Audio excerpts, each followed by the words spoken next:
Good morning, I'm Adrian Crawford. It's Williams Crawford, beautiful blue sky today, and it's Walkabout Wednesday. And I'm here, it's Harry behind the camera. I've got Beth, Ross and Andy in sales. We're going to do a Walkabout Wednesday all together.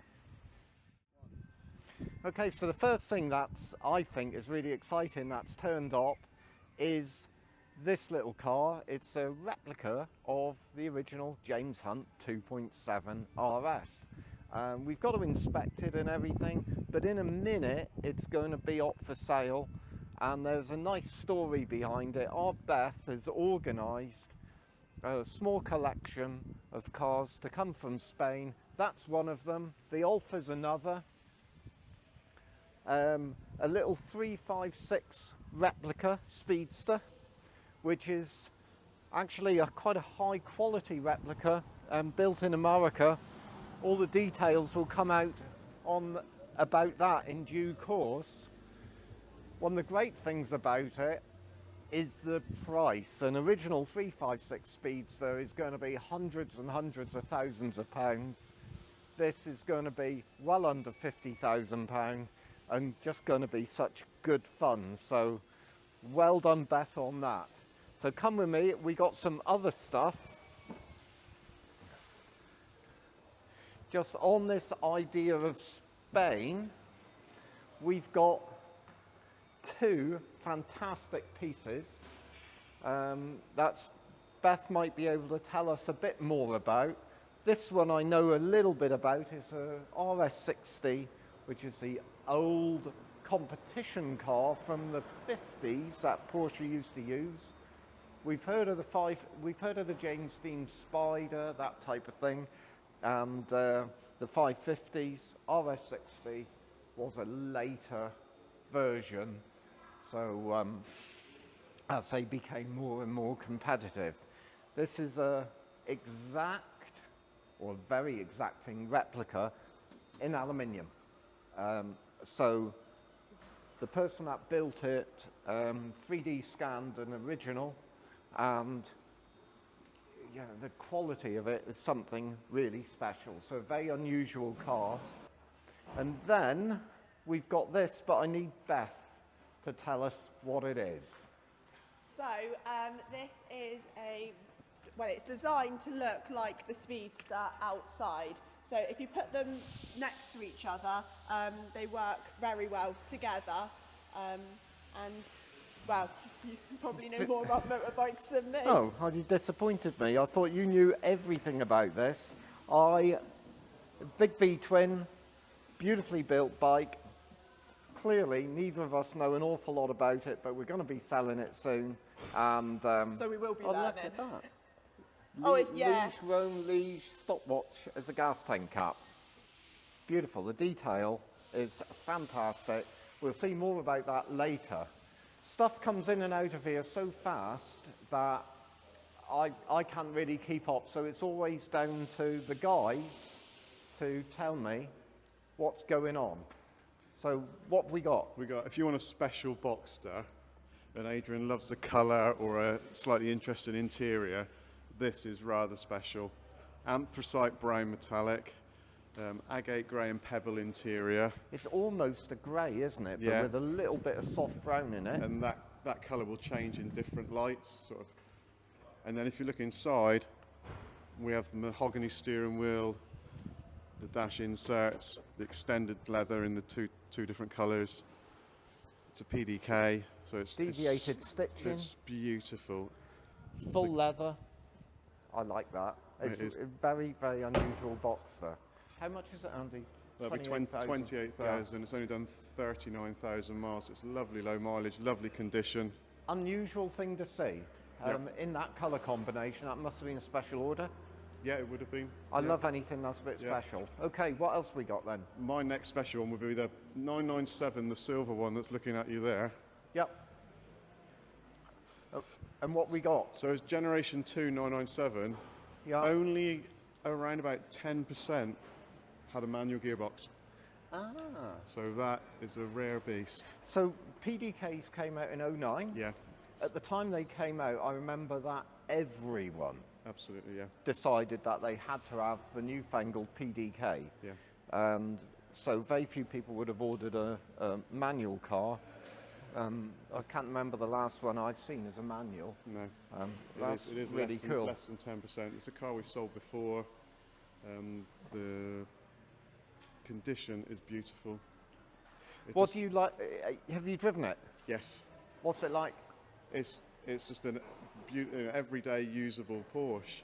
But for me, I still prefer a manual gearbox for the engagement, the theatre, performance. It's a C4?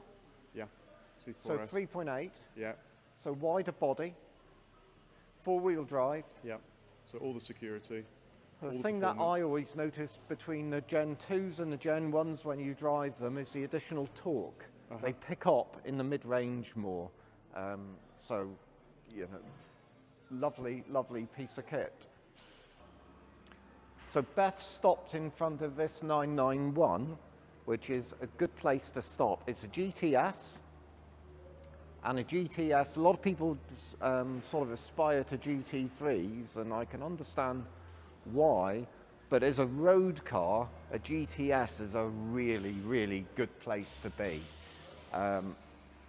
Things that I like is that it's got the center lock rims. I know it's a little bit better on the handling. I believe it's better on the performance, but you know, I'm not modern man. We got young people here that know all sorts of things about these cars. So tell me what you can then, Beth, and what it's like. Okay, so in Carmine Red, I think it is lovely. I think the colour works really, really well, especially with the, as you picked up already, the black centre lock wheels. So this is a Gen 1 car, so it's the last of the naturally aspirated, so still a 3.8. So we've just been talking about a Gen 2 997, which would be a really good place to be. A Gen 1 991 means it's not a turbo. No. So Later cars were turbocharged. yeah, so the later cars went to a 3-litre turbocharged engine, whereas this is still the 3.8. So it's a different feel. Oh, definitely. So Ross has stopped beside a 718 Cayman. And the 718 Caymans followed on from the 981 versions. The thing that I notice about them that I really like, I don't even know whether I should say this, I always think if you took that badge off and put a Ferrari badge on, you could believe that they were a Pininfarina design. The way that it curves and the sharpness of the body, I really like. But when did they come out? 2016, 2017. Oh, okay. And what do you like about this? It's what you just said, basically. Aesthetically, I think it's actually a fantastic looking car. Now, what I like about it, it's understated. I think the GT Silver is classic Porsche. Okay. It has the Carrera S wheels as well, and also the Alcantara interior. And for me, who's really, really fussy, this car is like brand new. You get in it, everything feels tight. It's amazing to drive. Yeah, I like the wheels. They're Yeah. sort of like, I don't know, smoky silver wheels. Yes. And it's a manual car. So I sort of quite like that. I know most people seem to, you know, the most popular thing is PDKs, but I like the fact it's a manual. And what I can absolutely tell you is that these things have got beautiful manners on the road. The way they drive, the natural balance that you feel. You don't have to be going really fast with them, but just the way they actually make you feel, it's like you're at one with the car. Get it on a nice B road, and there's nothing better. It's really, really good. Okay, so the next thing is something that really, at one point, I mean, Cayennes came out in 2004, 2003. They've been out for over 20 years, and they've gradually developed them. And there's been loads of different generations, which I won't bore you with. This is the latest of those generations. And it's, they call it coupe? It's coupe, yeah? Yeah. Is it called a coupe, Ross? It is called a coupe, Yeah, okay. Seems mad that a Cayenne can be called a coupe, but they have that nicer shape. I love a Cayenne. I think it's a really, really nice daily driver, and it's for the man that, or the lady, that just need a 4-seater sports car. 100%. Yeah, and probably got a dog. What do you know about this one, Ross? So this is the 2024 update. So that's really, really good. Late 73 plate. I love the black and Bordeaux interior. I think that's fantastic. I particularly like the RS Spider wheels on the vehicle as well, on the 22s. I think that's great. Like I say, it drives fantastically. It's a good family car, but you've still got 348 brake horsepower coming out of the car. So you really have got the best of both worlds. So, just the other day, Harry and I went out and did some filming in this, and it meant that I had my first proper drive in it. And just like the 356 Speedster, the RS60, this in fact is in its way a replica or homage to a real 9146. 9146s threw away the 4-cylinder Volkswagen engine and jammed in a proper 6-cylinder Porsche 911 engine. And this one has been done really, really well. It's got a 3-litre motor in it.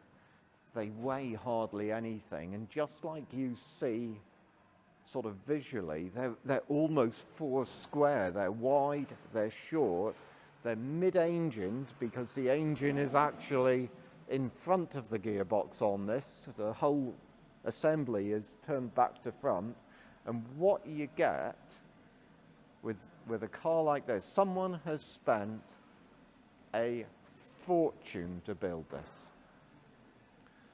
We will be charging only a percentage of that fortune, so that cars like this can be, if they're really well built, superb value. To drive it, it goes like holy or what's it, and it handles beautifully. It's flat, it's got very little flex in it, it's got a full roll cage in it.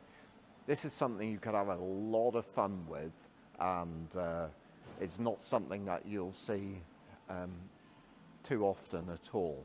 Love the colour. Car is really, really nice. I've been all over it, even underneath it. Got a lot of time for this. If you fancy it, don't miss out on it, because it's so seldom to get them of this quality. Now, I see Beth hanging around beside a 964. And this 964, Beth, I supplied, I don't know, 10, 15 years ago here. And at the time, it had done a few miles, but it was, I remember it coming in, chap wanted to sell it, and I thought, oh, it's done too many miles, and it was like, I thought it was going to be a bit, you know, just a bit of one of those. Anyhow, he turned up with it, and it was such a well looked after car and so very together. Sold it to a chap locally. He's had it 10 years, I think. Yeah, 10 years or so. Looked after it beautifully.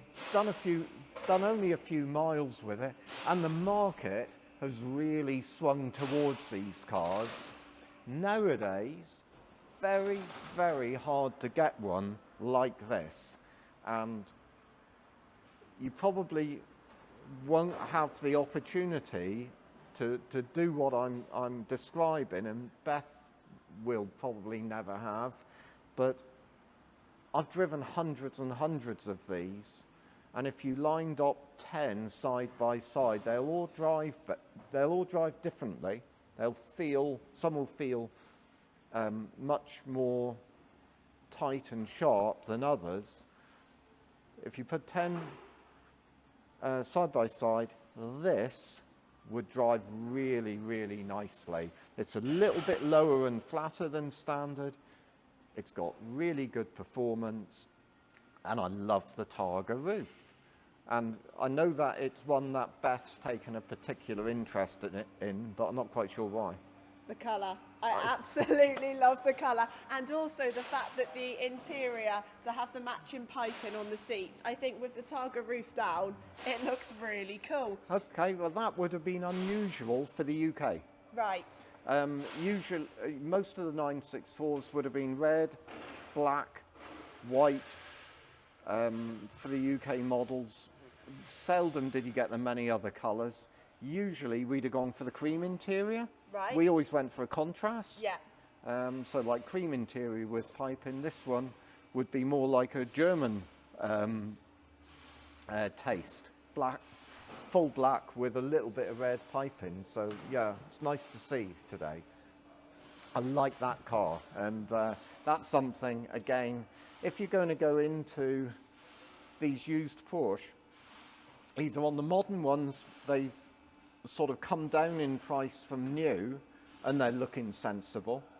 And on things like this, you can sort of expect that, and this isn't financial advice, and there's no guarantee, but like over the last 10, 20 years, you've seen things like this either remain more or less static or gradually become more valuable.